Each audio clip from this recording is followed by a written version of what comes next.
All right. So I think I'm got it right now. So I did that whole intro, and nobody could hear me because I forgot to plug my stupid thing in. Should have known by the light that was on. I'm just going to double check that I can.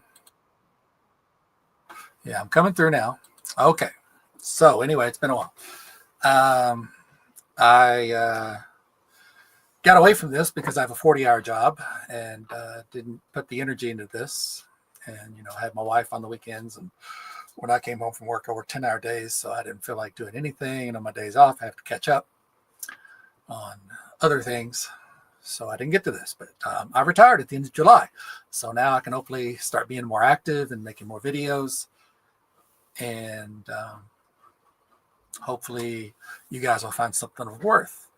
On this show tonight, I thought I would talk about various things. I wanted to address the Imane Khelif controversy, as it's recently come up on some goofball sites, one of them including Pine Creek Doug, whom I forgot to put in the description.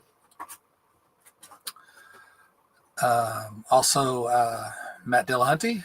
He and I had a personal interaction a while back, and it just kind of displays how sensitive he's getting over the past few years. And I don't know what's wrong with him. So I thought I would address that. And come across this new guy. Well, he's new to me, basically. I've known him for a few months. This guy named JimboB. I think his real name might be Chris. I'm not sure.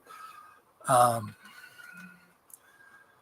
I mean, that's been said on his show, so I'm not outing him. And I could be incorrect. So I'll go over a few things of his. And that might be about it. I'll see how long it takes. I don't want to go over an hour. I don't want to be one of those people that thinks people want to hear me for that long. And I'm not sure I'd even want to talk for that long. So let's begin with Mr. Doug. Mr. Pine Creek Doug. So Pine Creek Doug is someone that he started out as an atheist. He used a lot. Well, he's still an atheist as far as I know. But his videos were about atheism and Christianity. And he started out doing a lot of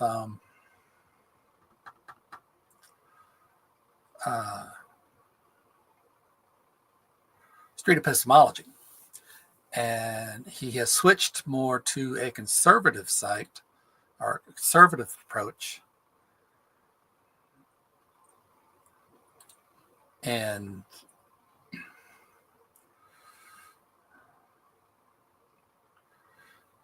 he brought this to my attention, and then I went and looked up some other things.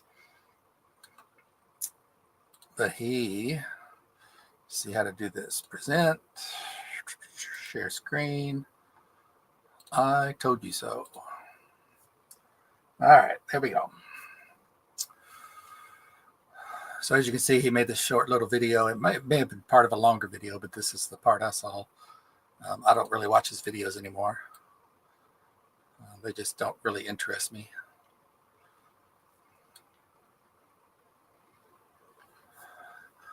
So hopefully this will work. I actually did this video, these topics last Thursday, and I had the audio incorrectly, so I'll have to be double checking this, make sure I'm doing this correctly. So this is what he had to say about Imane Khelif. All this. My theory is that this person is indeed intersex, has some type of... Okay, he's using theory as guess. Disorder, mutation disorder that caused this person to be born without a penis. And so when you're born in a third world country without a penis, and then even in first world country, you assume female, right? But not so fast, like 1 out of 1,000 times it might not be. And I think that's the case here.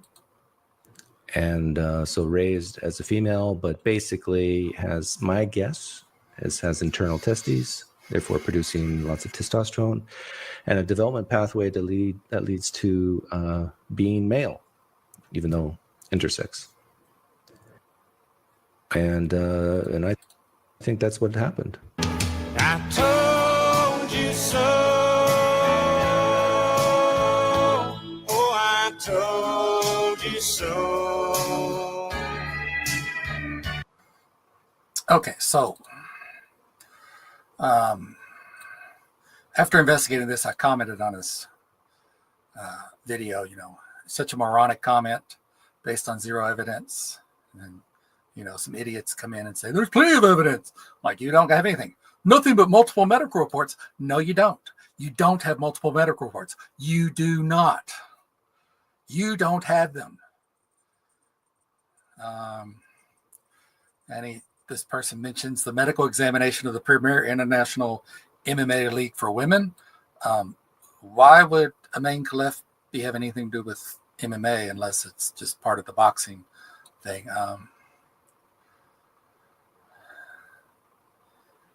And I also mentioned he has nothing but medical reports and eyesight. Okay, okay. I've seen lots of women that are masculine, lots of men that are feminine, and some that can fool you. So he never, whoever this person is, Bakura, never once presented any evidence, never linked me anything, never told me what to search for. But I'm kind of good at these things, so I know how to look for things.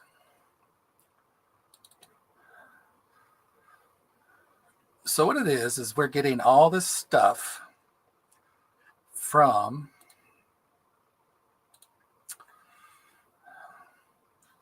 one source. Okay, so we don't need to hear this, but as Doug showed the French newspaper that reported this, and this is one reporter who has claimed to have gotten hold of the medical report. And this has been, 2 weeks ago? This medical report still hasn't come out. Imane Khelif and her people have sued this reporter, so that may be why it hasn't been revealed. But why haven't other news sites gotten a hold of this? When it first broke, when I first heard about it from Pine Creek Doug, no legitimate web news agency had talked about this, not even Fox News. I think Fox News has talked about it since, but they were very careful in their portrayal. So this is just poor reporting.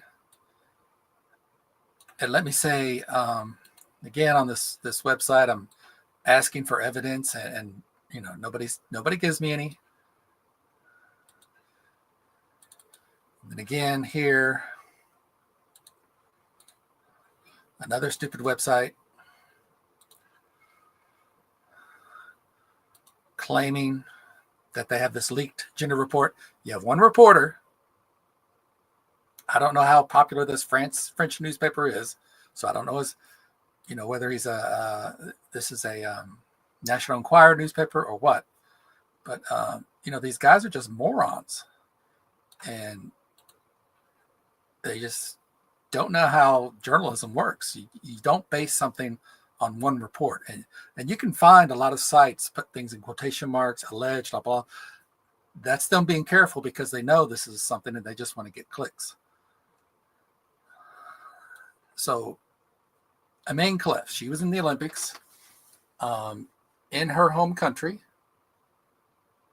It is illegal to be trans. It's illegal to be gay.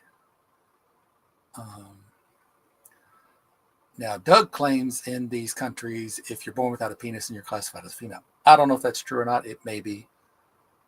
But people just need to be careful about what they do and say. I don't know what this one was.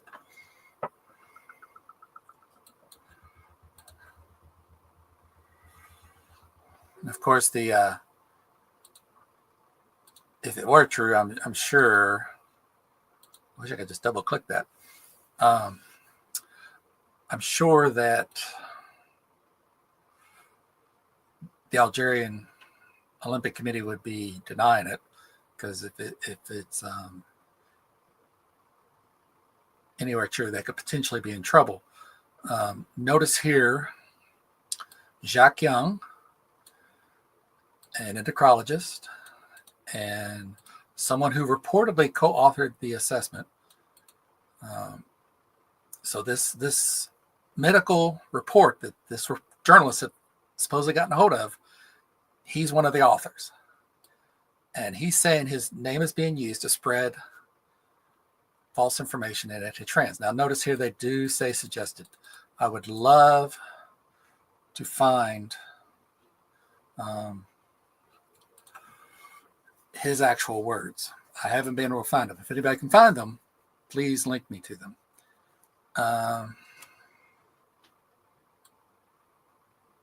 And let me say, a man could be a man. Well, it could be a man.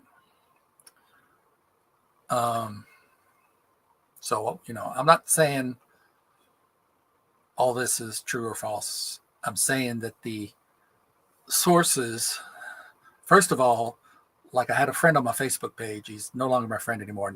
I didn't unfriend him. He unfriended me. But he said, well, I can tell just by looking at her, just like that guy under Doug's video.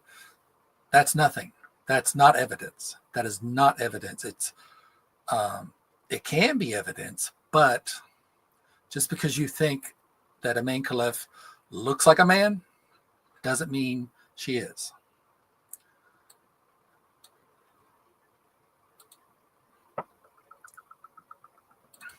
So, Imane could be a man. But the reason I'm pointing it out, we need to do better. This is poor journalism. It's not something I would hang my hat on. I've seen plenty of masculine females that you could mistake as men. I had a friend in high school that was, this was the 80s. This was very early gender bending. I remember I went to an ice cream place with her, and the people that were making the ice creams were looking at her, and she wasn't paying attention, but I kind of heard the whisper, and I could read their mouths to make sure I heard the whisper correctly. They were going, "Is that a guy?"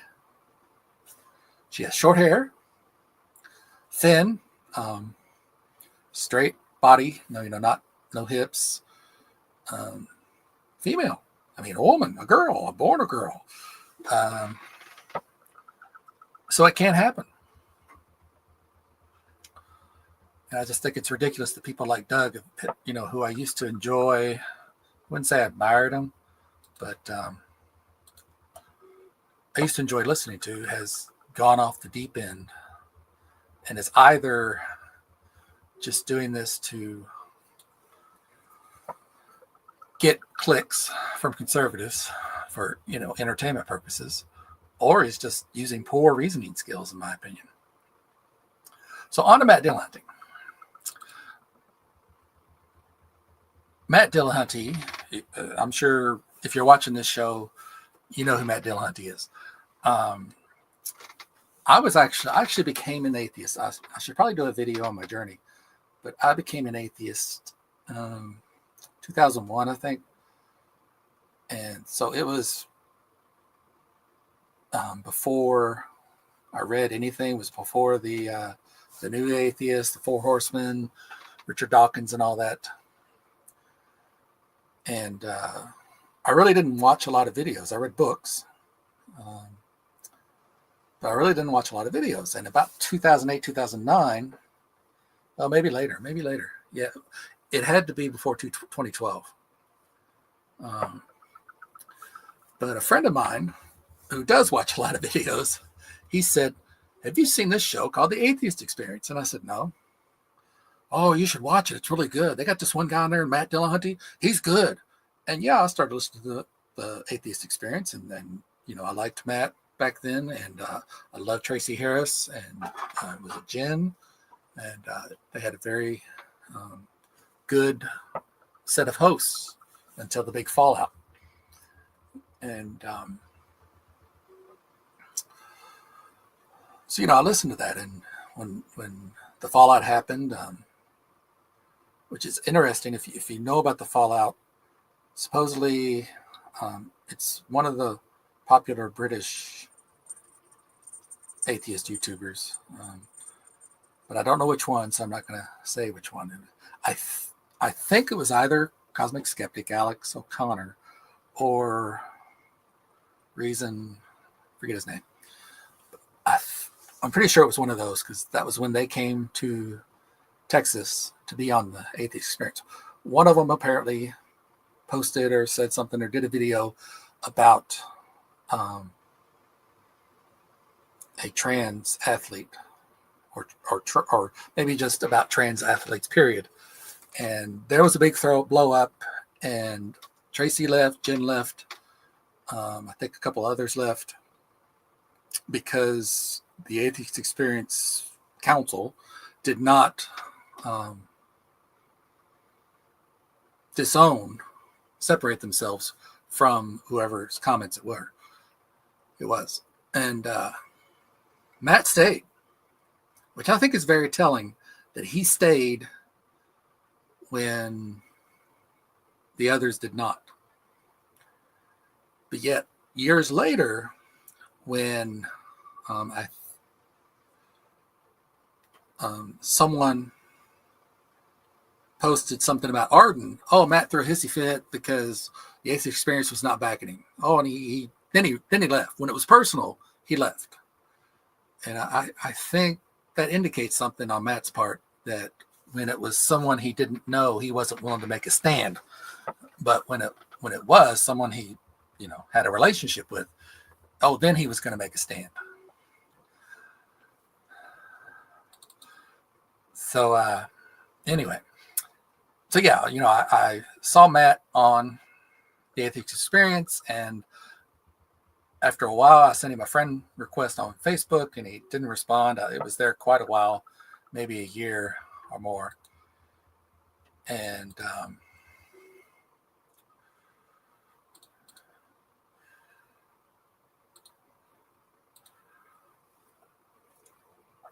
he anyway, never accepted. Sorry. It's going to take me a while to get in the routine. He never accepted, and I went to the Price versus Airman debate up in Milwaukee, and he was there. He was the host, and I saw him doing a magic trick. He was walking around talking to people before the show, and he did a magic trick, and he kind of walked by me, and he just kind of didn't give me a confident smile. I think he's not as sociable as you might get from his presentation online in his videos, and that's fine. I'm not really sociable either. And I was just kind of, oh, now I know how tall he is. Okay, what he looks like in real life. That's fine. And they had the debate, and I went up to him afterwards, and I spoke to him about some people that were taking too long, because he said he was going to cut people off during the Q&A if people took too long. And I told him he was a lot more lenient than I would have been. I would have cut several people off if I had been moderator. And he's like, well, there was two. And before I got home, he had accepted my friend request. So I guess, he maybe at the time he wasn't accepting random people. And once he met me and knew, that I was a real person, so he accepted me. And we didn't interact much. I figure he's a busy guy. I don't want to pester him with just stuff. And so we didn't have much. A couple of times I'd send him messages and he'd reply. And one of the most curious, shortly before we had he had his falling out, was he would used this phrase when he was talking to Christians, and when they were using abductive reasoning, he would tell them, God's not a candidate explanation, and he would use that over and over. And I listened to several conversations he had where he used it. I think he used it in one debate, and I was searched for candidate explanation philosophy, and I really couldn't find anything. And so I sent him a message, and I said, "Hey, Matt, I really want to learn about this abductive reasoning, which I've been looking at that, but I said I want to know about this phrase, candidate explanations, and how we know whether something is a candidate explanation or not." And he said, "What are you talking about?" And I said, "Candidate explanations. You've used this term many times in relation to abductive reasoning." And he said, "I don't know what you're talking about." And I just thought that was kind of strange. I was like, "Oh, okay." So I left it at that. And so on, I think this was maybe back in May, April, I don't know. They announced that the Fantastic Four movie would be featuring a female Silver Surfer. Now, I was ignorant of the fact that, I've read comics all my life, but there are some series I haven't read. And there was a series called Earth X that was spearheaded by Alex Ross, great comic book artist. His works are their art. All comics are art, but they're paintings. They're just remarkable. He's on another level. And I was ignorant of the fact that in that storyline somewhere of that, it's an alternate reality, alternate Marvel, that Shala Ball, who was the Silver Surfer's wife, for lack of a better word, on his home planet. And in that reality, she became the Silver Surfer. And it's a very minor character. That's probably what I didn't know about her. I don't think they've ever used her since that I know of. So I was ignorant of that fact. So I heard they were going to make the Silver Surfer female. Now, I like comic book characters to be accurate as you can be. When they announced Hugh Jackman was going to play Wolverine, I said, "What? He's 6'2" or 6'4". I don't know how tall he is. Wolverine is 5'4". That's part of the idea. That's why he's called Wolverine. It's because he's a small thing that is very threatening, just like a real Wolverine. But, Jackman won me over. He won me over, and I would not change a thing. If they ever recast Wolverine, though, I would still like him to be closer to comic accurate. Just because, short guys need heroes too. So I made this post and I said, since Marvel couldn't make a decent movie led by a female character, let's just make all the male ones change sex. In my ignorance. Now, I will say, though, I forgot about Black Panther 2. That was a great female-led movie. When the original Black Panther was released in 2017, I made a post about the strong female characters in that movie. And I said, behind every great king is a great woman, sometimes four, because I love the female characters in that movie. So let's just leave out Black Panther 2 because I forgot about it. Well, Matt jumped on. He's never really commented on my stuff before. And he says, Captain Marvel is one of the most profitable Marvel films. And then one of his fanboys jumped on because my posts are public. Said, don't tell him it's too funny. And I said, because it was advertised as leading to Endgame, which it really didn't. We could have not had Captain Marvel, and I don't think that would have bothered anyone. I don't think anybody would have been confused. And, I love Captain Marvel in the comics. Many of her runs are the best ever. Many of them are written by women. And he's like, I completely disagree. But your opinion is irrelevant to the success. You're just factually wrong. Now, I'm sorry. Last week when I made this video, I had a tab queued up about some of the worst movies that have made a lot of money. But I can remember some of them. The Jurassic World sequels have been awful. Made a lot of money. The Transformers sequels have been awful. Made a lot of money. So just because a movie makes a lot of money does not mean it's a good movie. Now, Captain Marvel was critically well received. But Brie Larson was not. And I think over time, people have looked back and recognized that Captain Marvel was not a good film. My wife did not like it. I didn't like it. It was dull. It was boring. They took everything of merit about Captain Marvel in the comics and eliminated it, made it this dull, dry, boring. Oh, but she's powerful. Oh, she's the most powerful character because we got to do that. That doesn't make her interesting.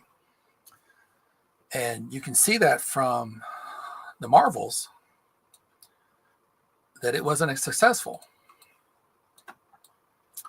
And even Brie Larson in an interview before the Marvels, they said, are you going to return? And she's like, I don't know. Does anybody want me to? So, if the actress was poorly received, how could the movie be that good? Especially when she's the main character. So back to Matt. Are you just really posting, why can't they make a movie with a female lead that I like? Because that's pretty stupid. Well, yeah. No, that's not stupid at all. Yeah. Like I said, I love the Captain Marvel in the comics. So yeah, of course I want a lead that I like.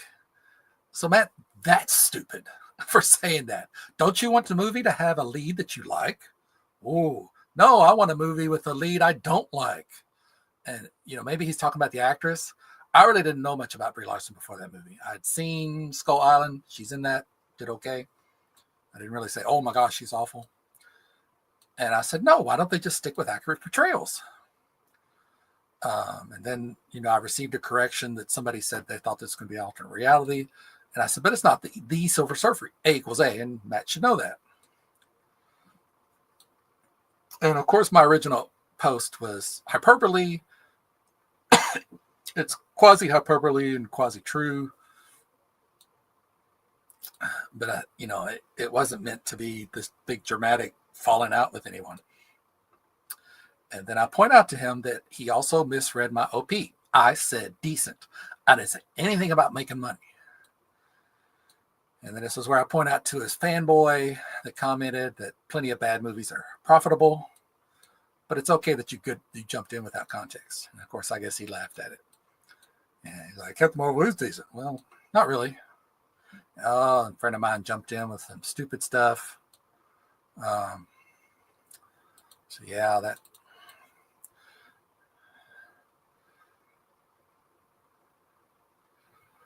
So, and Matt reacts to my friend making these false claims he couldn't back up.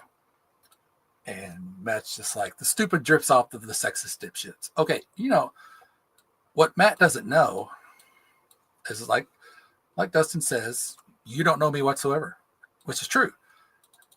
And, I told Dustin I would like to know this source. But then I point out to Matt that Dustin literally endorses The Expanse because of the strong female characters. I mean, I've talked to him way back when The Expanse was on. And he always said how much he loved the strong female characters on it. So, sexist dipshits, Matt has gotten to where if you disagree with anything in a minor way, he's going to shut you down. He doesn't want to hear it from you.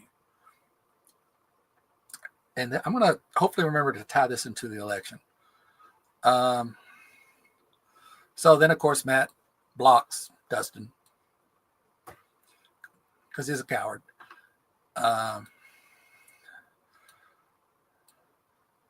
He's like, point to your post asking why Marvel projects with male leads aren't decent. I'll wait. Well, that's because most of the films with Marvel male leads are decent. You're going to say Iron Man wasn't a good movie. It launched the entire franchise. You're going to say all of the Captain Americas have been good.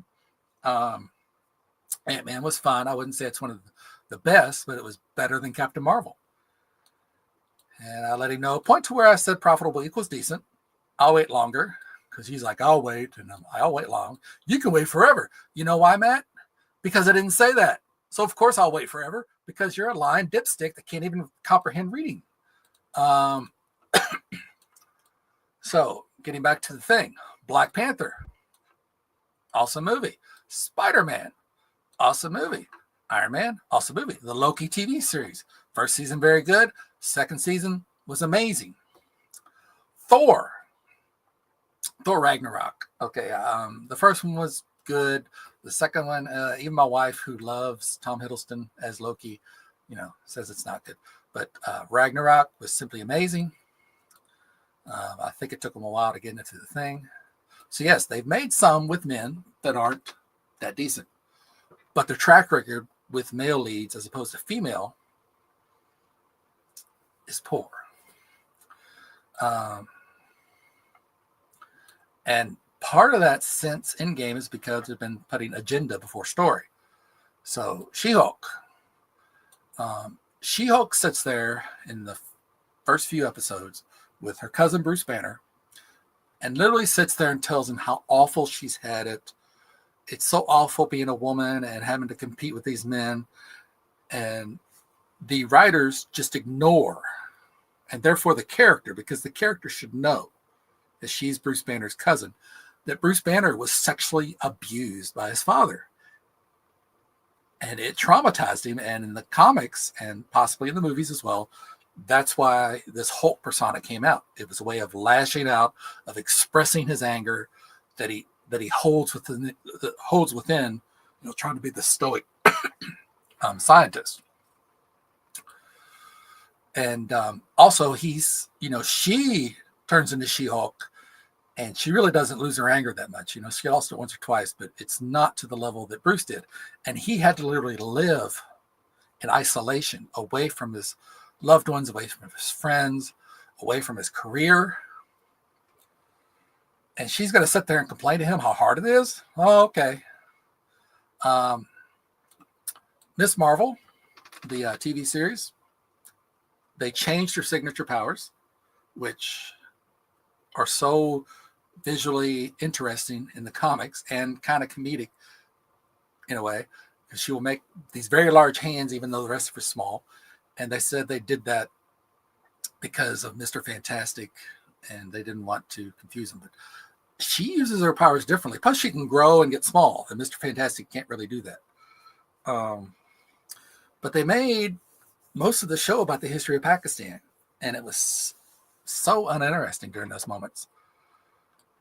Now, the Marvels, which released last November, I enjoyed that more than Captain Marvel, but that was mainly because of Tiana Paris and the girl that plays Miss Marvel. And they kind of improved Brie Larson's Miss Marvel, Captain Marvel a little bit, but they still had that dorky singing scene on that planet where everybody sings and putting people in space cats. It was just silly. Black Widow. I said ScarJo and Black Widow deserved better sooner. Now, I don't blame Scarlett Johansson for the way they portrayed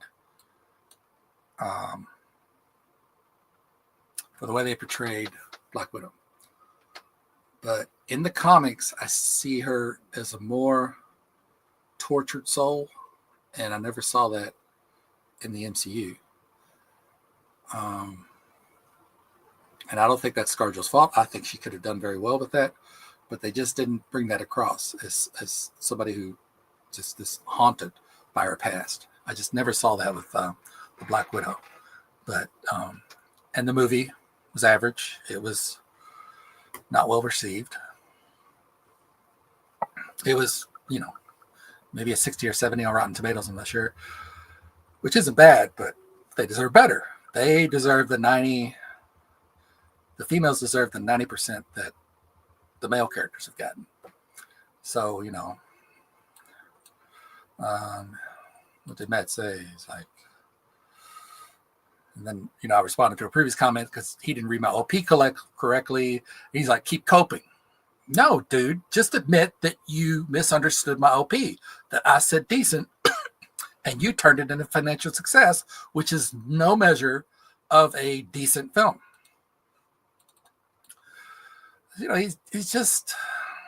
He's performing here. I think he thinks he's always performing. Anytime he's not talking to anybody in real life, he's performing. So, did I ever insult him this entire time? I don't think so. So, I told him, I said, resort to insults. It's okay. And I showed my wife this conversation. I read it to her, and she said my wife scoffed as well about a female surfer.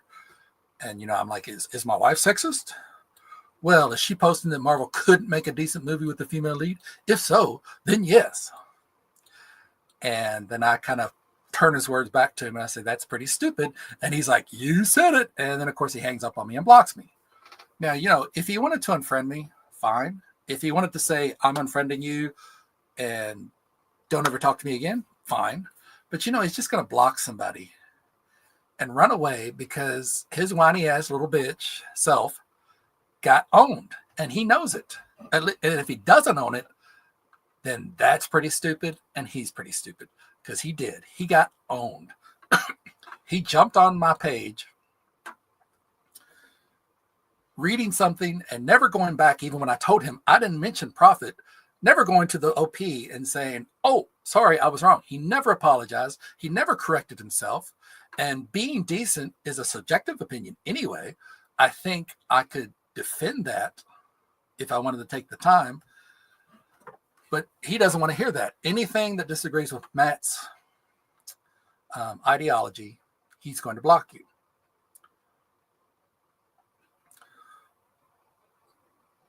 So, Matt debated Andrew Wilson, whom I had never heard of this debate. I wasn't aware that Matt made a Dillahunty. I wasn't aware that Matt made a response to this debate. I don't know if I was distracted. The job I have last November, December, that I retired from is very busy during the holidays. GPS.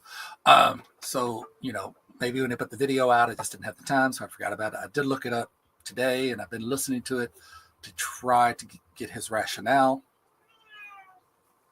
But anyway, he had this debate with Andrew Wilson. I'm sure you've heard about this. If you haven't, they had this debate, and it was supposed to be, will secular humanism beat Christianity? That's what the title says. They also have it here, which has the best ethical foundation. I think one thing, if I were debating somebody, I just recently saw another debate where somebody changed the topic, but that's a bit different. But if I ever fortunate enough to be somebody worthy of being on one of these online debates, I would make sure the topic is fully understood. But anyway, they reworded it, secular humanism, which has the best ethical foundation. But you can see up here, it says, will secular humanism beat Christianity? And I have this tagged up to where Matt's talking. And so this is Matt's intro. It should be his to regulate. Sodomy, by the way, is anal or oral copulation. which I have it on good authority, heterosexual folks engage in as well. 2022, he presented what was called the Don't Say Gay bill, outlawing any discussion of gender identity, sexual orientation, or related subjects, which was incredibly problematic because he ignored what the experts have to say about age-appropriate content and how critical it is, especially for kids under 10, which was his target, to have correct language in order to better report on and about sexual abuse. His policy, if it had been implemented, would have made it more traumatic for kids and more difficult for them to out their abusers and easier for abusers to get away with it. Happily, it failed. In 2015, he blamed abortions and the breakup of the nuclear family for school shootings. He also says the teaching of evolution is to blame for mass shootings because we've taught a whole generation, of couple generations now, of Americans that there's no right or wrong, that it's about survival of the fittest. And if you evolve from a primordial slime, what is that life of any sacred value? He wants student-led prayer back in school. So, Speaker, are you okay with Islamic prayers, satanic prayers, or just particular Christian prayers? He's opposed to the separation of religion and government, sometimes called the separation of church and state. He thinks that the founders only wanted to protect the church from the... So did I miss it while I was checking? Matt does, in this discussion of I think it was the Speaker of the House, he mentions trans people.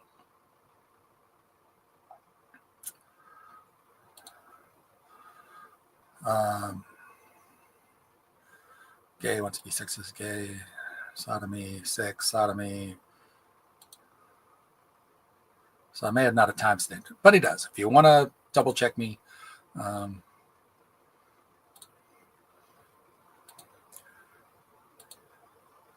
he mentions trans.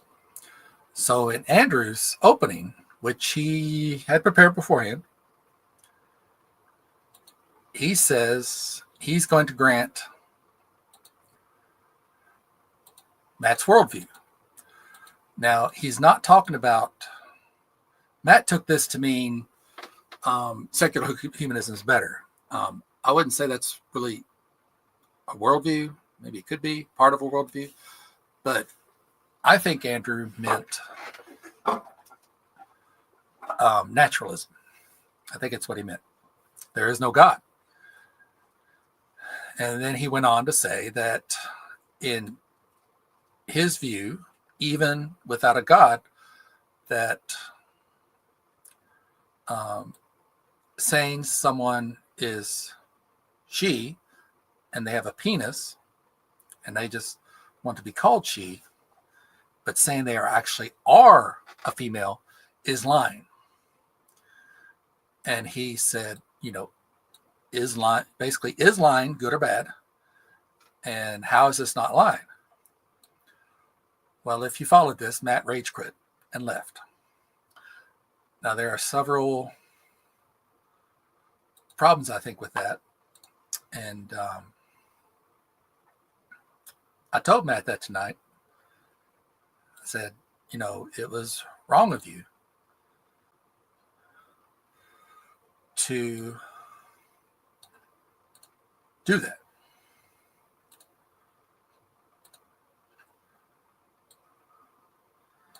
So I told Matt, he was wrong to leave that debate, that he brought up trans issues in his opening. And in Matt's video commentary on this that I started watching today, he says he knew nothing about Andrew Wilson. And I said, that's foolish to go into debate and know nothing of your opponent. Also, as you owe it to the audience, I'm sure there were people that came there specifically to see Matt. Or if not specifically, he was probably a very big part of it. I don't know who else was there. I think Aaron Ra might have been. So but he owed it to the audience to stick around because they paid their tickets to see Matt Dillahunty debate. Matt rage quit because he's a pansy, essentially.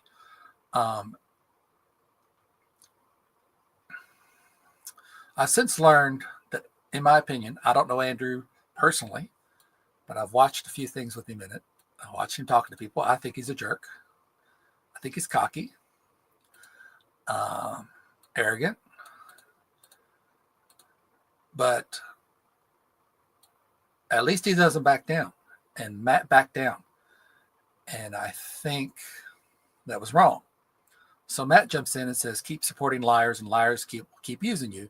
Your opinion here is shit. So here's what I want to kind of tie it into the election. I've heard several conservatives say that they voted for Trump not just because they think he could do a better job in the economy, but they are tired of the wokeness. They're tired of being told exactly what Andrew brought up. They don't want to be told they have to acknowledge this person as a female, even though they don't think they are, which, like Andrew says, you want them to lie.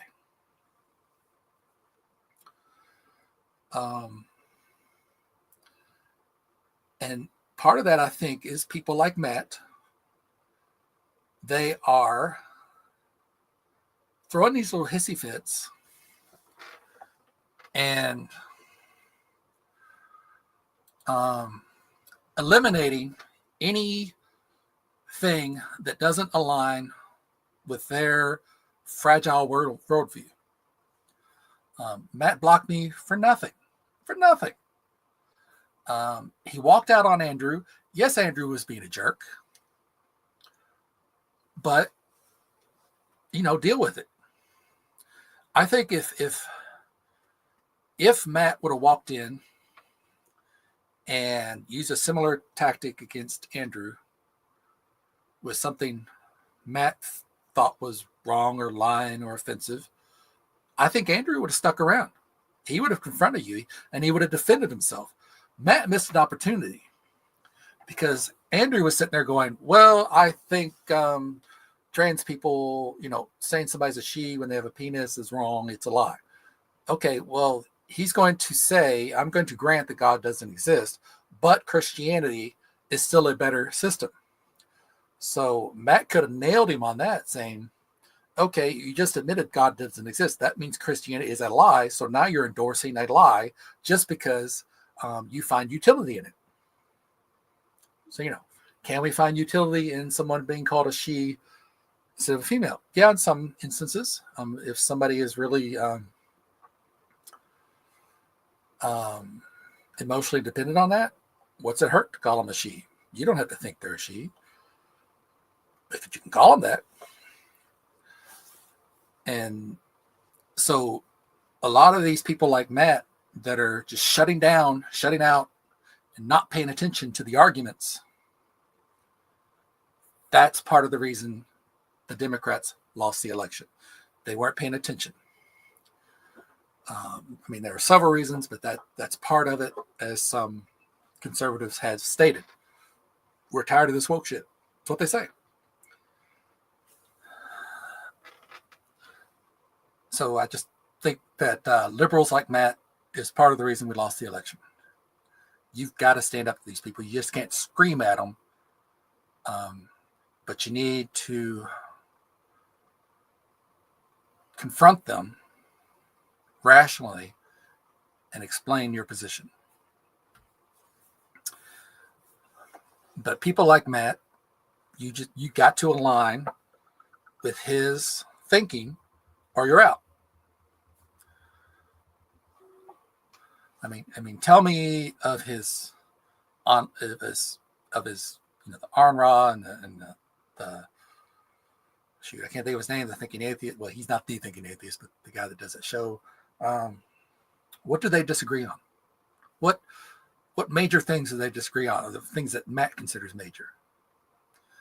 And I'd be interested to see who he really disagrees with ideologically that's not family.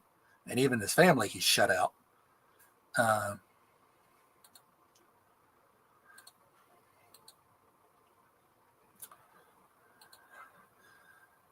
So anyway, I just think that Matt and that type of thinking that he has, that reactionary, I'm just going to shut you down. I'm not going to talk to you because you're not worth talking to. Well, maybe not, but Um, Andrew got a significant boost from that. I think part of the boost that Andrew's channel got was just debating or showing up to debate Matt Dillahunty. But I think he got a larger boost when Matt rage quit. If you look at his analytics, they shot up after November of 2023. And, so Matt's responsible for that. Matt's responsible for increasing his platform. And Matt states, again, in his video that he did covering this, that he stated, quote, well, this is from the transcript, which was generated by YouTube, so it could be not word for word, but the intent is all there. He said, all I've ever done is prepare for the subject. Said, I'd rather, apart from I don't want to walk in and wind up facing a racist Nazi. So apart from I don't want to walk in and wind up facing a racist Nazi, which is pretty much what just happened. So he said, I don't want to walk in and face a racist Nazi. He didn't take time to pay attention to anything Andrew had done online. Andrew had done lots of videos, lots of material before this. So if he would have taken the time to at least check out his opponent, he would have known he was a racist Nazi, in his opinion. I don't think Andrew's a Nazi. I can't say he's racist. If Matt's going to make that claim, if I were Andrew, I would say defend that claim, or you can see me in court.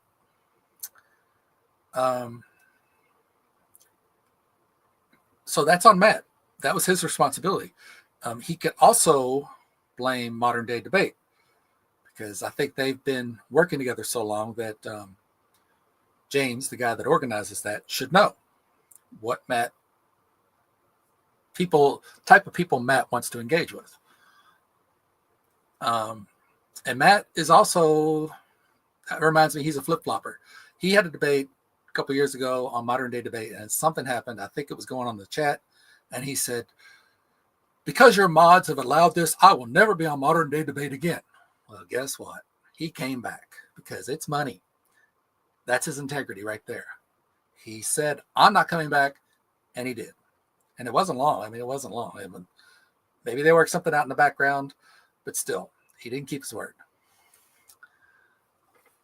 So I guess that's enough about Matt Dillahunty. He's just, that really gave me a smack upside the head of how cowardly he can be. And he really needs to show up. You don't show up talking to yourself. You don't show up. You can't just live in a bubble. And that's what he does. He has people call in. He hangs up on them. He's always got the Dillahunty, you're done. But, so I know I didn't know I was going to talk about that. I know I said I'd only an hour, but I'll see how quickly I can make this. I wanted to talk about this guy named Jimbob. I think his real name might be Chris. So someone brought this to my attention in one of the groups I'm in.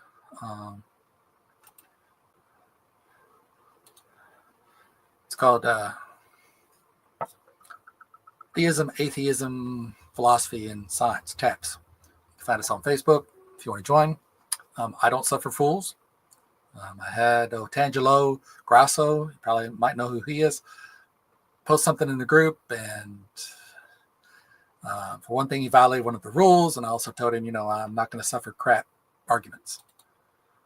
So anyway, we have a pre-sub that had joined the group about last January, and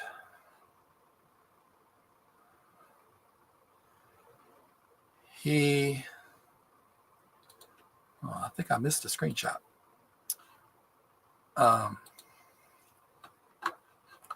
So he posted this link to one of MadebyJimbob's videos, and I listened to it, wasn't impressed, and I pointed it out to Stephen Hoyt, who has a bachelor's degree in philosophy. And there we are. So, and Stephen Hoyt commented, I think this is on the video, Arguments Against Atheism 1. And so I guess I missed part of this. I don't know where it is, but Stephen Hoyt commented, he talks about under physicalism and emergent property is one that obtains from simpler physical constituents and isn't entirely reducible to those physical constituents, and they exhibit character in their component parts, but themselves don't have. Okay, so anyway, you can go read this under that video if you wish. I hate to give more views, but there it is. So Jim Bob made this video, and one of Jim Bob's go-to arguments is how can physics produce truth?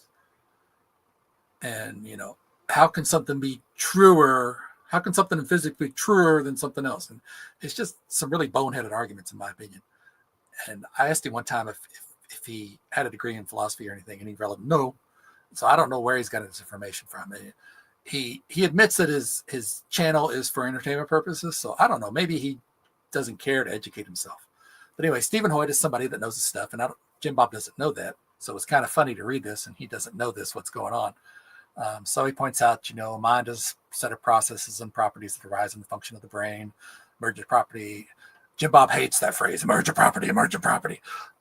He hates it. So, Jim Bob replies, cool, so how did you distinguish between a mental state and a brain state and come to the conclusion they aren't identical? Further, that a mind is a set of processes says nothing. Which sets properties and processes of the mind which are not, all you have is baseless philo-drivel. So he's going to dismiss philosophy unknowingly against somebody that actually has a degree on the topic, but he's going to use philosophy in ways that he thinks it benefits him. So Stephen Hoyt replies, emergent properties don't have the same characteristics as their constituent parts. That is a logical fallacy. Parts for the whole. Anyway, I forget the name of the fallacy. So mental states are produced by brain. He lists some mental states.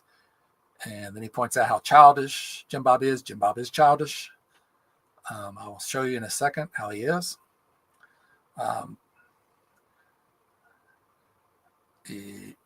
Stephen Hoyt points out the philo stuff on physicalist theories of consciousness pans out in actual neuroscience. And, so, he's like, you need to learn about physicalism. And I really wonder if Jim Bob has ever cracked open an article on the SEP, Stanford Encyclopedia of Philosophy, about physicalism.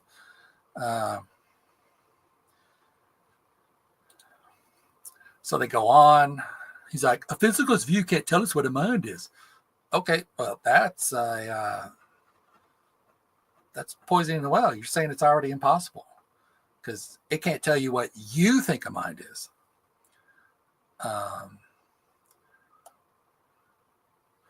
He threatens he would dismantle Stephen Hoyt in a debate. No, you wouldn't. No, you wouldn't. I guarantee you wouldn't. Anyway, they go on and on. I don't know what else is, Stephen Hoyt's just constantly telling him how wrong he is, and he's trying to explain to him. Under physicalism, an emergent property is one that obtains from simpler physical constituents and isn't entirely reducible to those physical constituents, and they exhibit characteristics and their component parts don't have. Get cut off the end. I don't know what happened. So, Jim Bob again, cool. How did you distinguish between a mental state and a brain state and come to the conclusion they are identical? That's where okay. I messed up my screenshot. So that's the same conversation we've already looked at.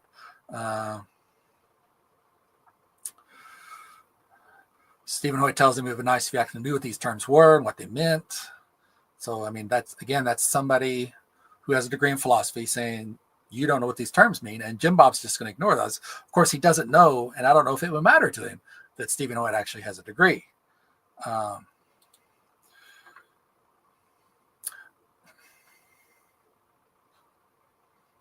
What happened to my thing? Must have had this backwards. Physical views.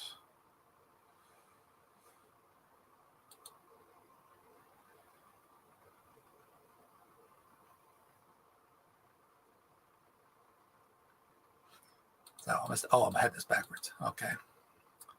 So Stephen Hoyt began by telling him, sorry about this, that this all relies heavily on oversimplification, equivocation, stochastic systems, possible outcomes. P can result in Q1, Q2, ... Qn.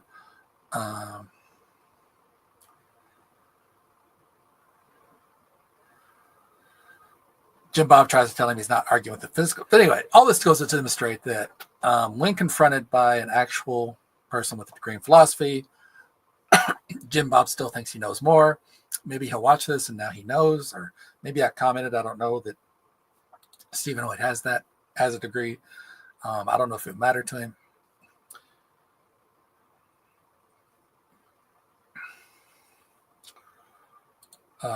Let's look at Jim Bob's childishness. So he has this character, and he gets on TikTok. It's called Christological. So if you're on TikTok and you wonder who Christological is, here he is. It's Jim Bob. So he got on this one thing. I don't know how to find things on TikTok. I would love to go to this thing and tell them. Because what he did, he got in here, and if you were just listening to it, he sounds very respectful and calm.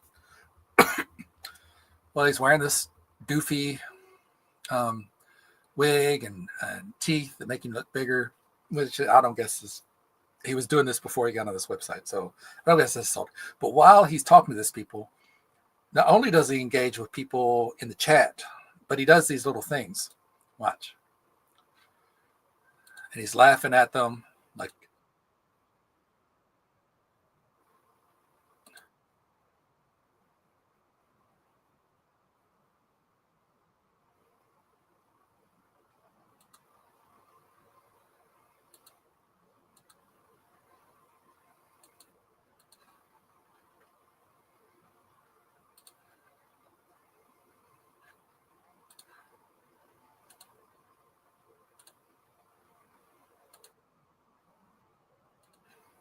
these things don't work together. The contradiction, because it gives me results. Like when I think about something being spiritual, it's just like, if I can't even begin to identify what that is, how could I even talk about? Yeah, because with my physical mind and body, yeah. What well, I would listen. Really I think that what you're saying actually alludes to what I was pointing to. Abrahamic deity, and with people, a feeling of Abrahamic. And like I said, I'm not an atheist. I'm a pagan, so I believe in multiple gods. I'm polytheistic. I do not believe in the notion of a Christian or rolling his eyes. This is a little character called Becky. So he does that. He also has an Alex, that stupid right-wing guy that he got purchased by The Onion recently. Alex, I don't know what his name is. He's that unimportant to me. But he has him screaming, and he did that sometime, and I couldn't find the timestamp. Deity.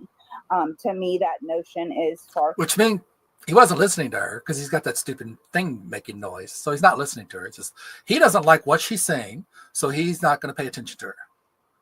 Fetched. It adds too much into one particular type of personality. It's combining these deities from all across different religions. So see, he's not really listening to her. And I've noticed if it's a woman, he's generally not going to pay as much attention to you as he will a man. So he's doing these little things. He's doing little on-screen memes, that what is his name? Alex Jones.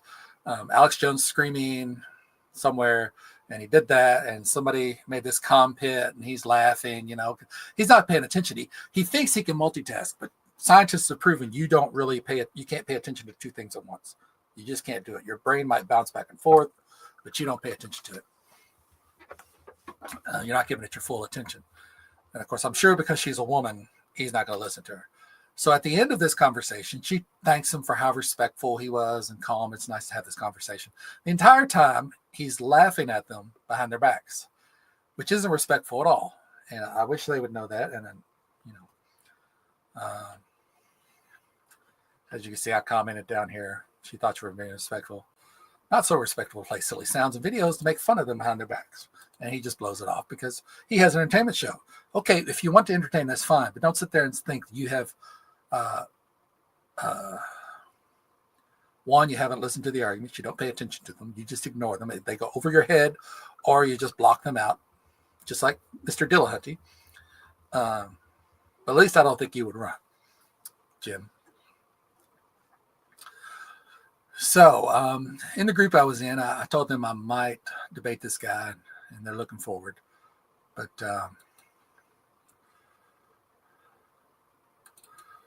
what was I going to say about this one? Here's another one of him.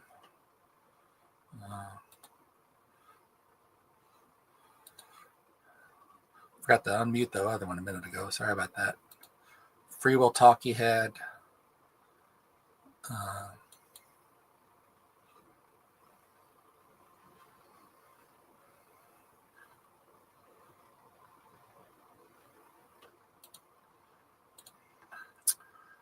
So anyway, that is talk about free will and whether or not you can have it with God and without God. And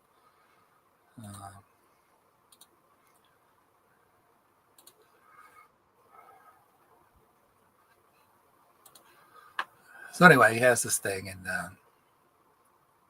I just wanted to point out what he says here. So you side with us and say, yeah, I can see how in that instance, knowledge doesn't actually refute your free will if there's some sort of secondary causality. First causality is we die, right? There's a cause that we cannot avoid. That's definitive. That's definitive. It's the how is. We can't. We can't. By the way, let's take another constraint. We know if someone has a choice. I don't know why I queued this up. Side with us and say, yeah, I can see how in that instance, knowledge doesn't actually refute your free will if there's some sort of secondary causality. First causality is we die, right? We can't. We can when they go in an ice cream shop, and it's not a. I have no idea why I queued that up. I apologize. I think there was something I wanted to look at where he talks about somebody not presenting a sound argument, and there are no sound arguments for God. So if you're going to dismiss somebody's position because they didn't produce a sound argument, you got to dismiss your own. So anyway, I have engaged with Jimbob a couple of times in his comments, and he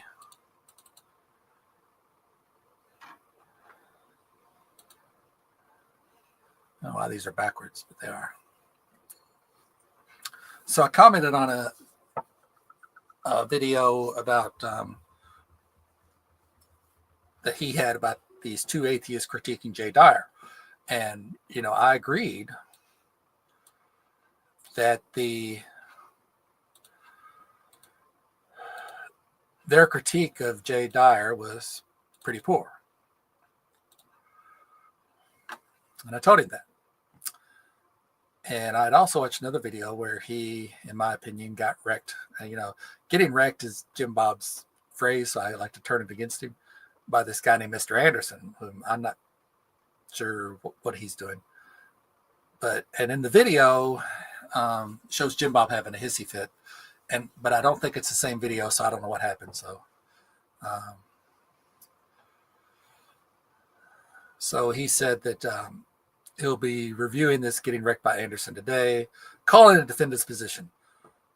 Well, I told him, for one thing, why would I defend Mr. Anderson's position? I'll defend my own.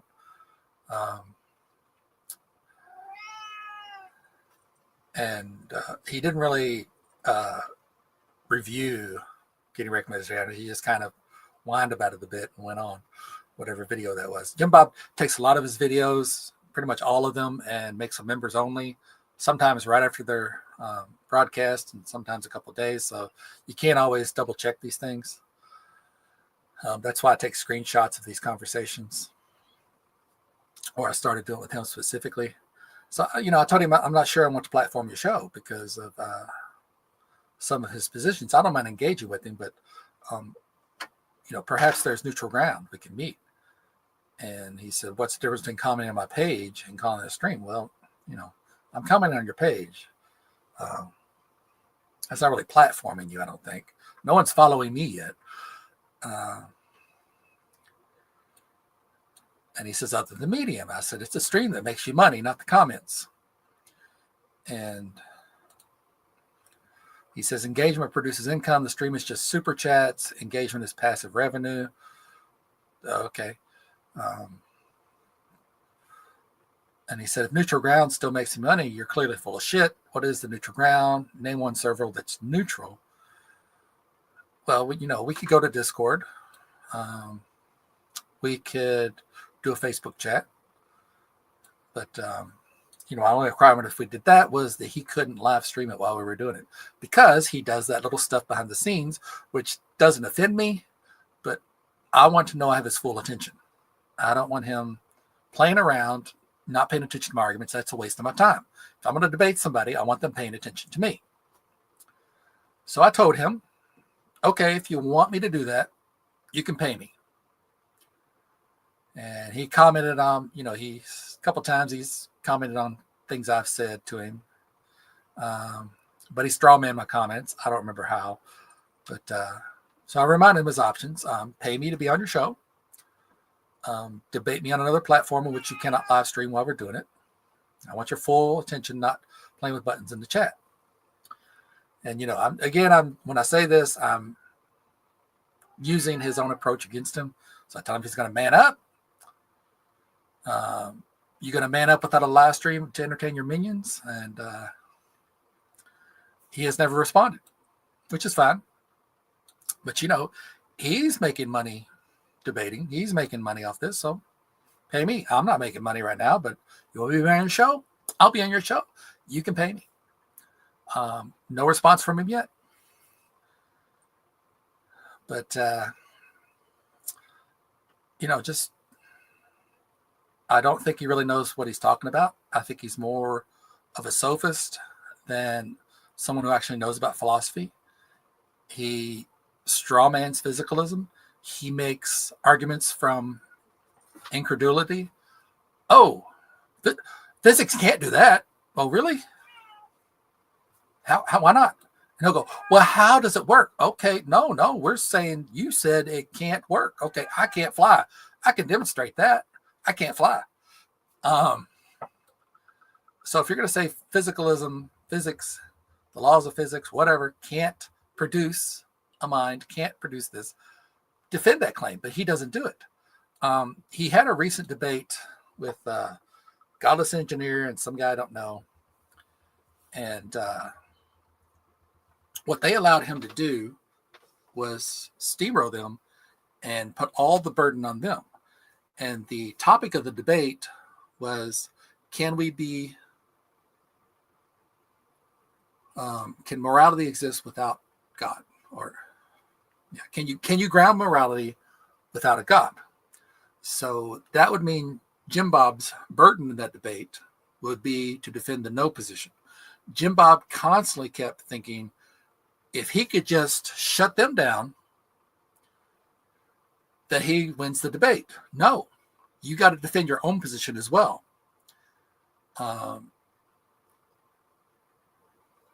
So he thinks he won. He made Godless Engineer rage quit.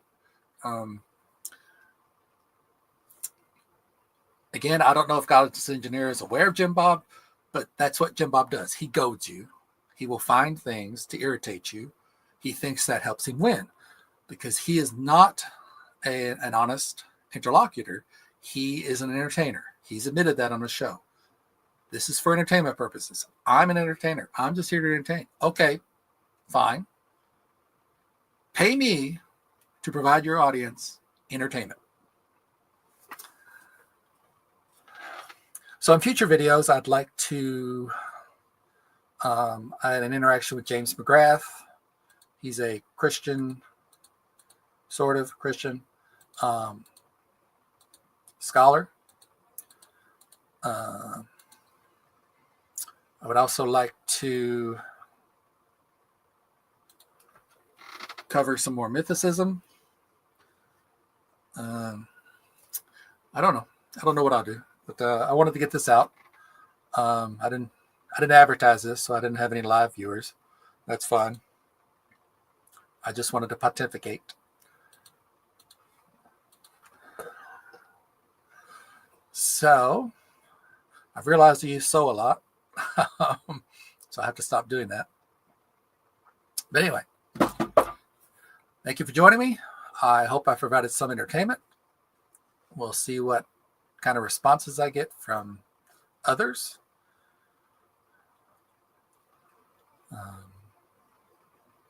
We'll see if anything develops on Imane Khelif. Could be a man, could be something. But thank you for watching.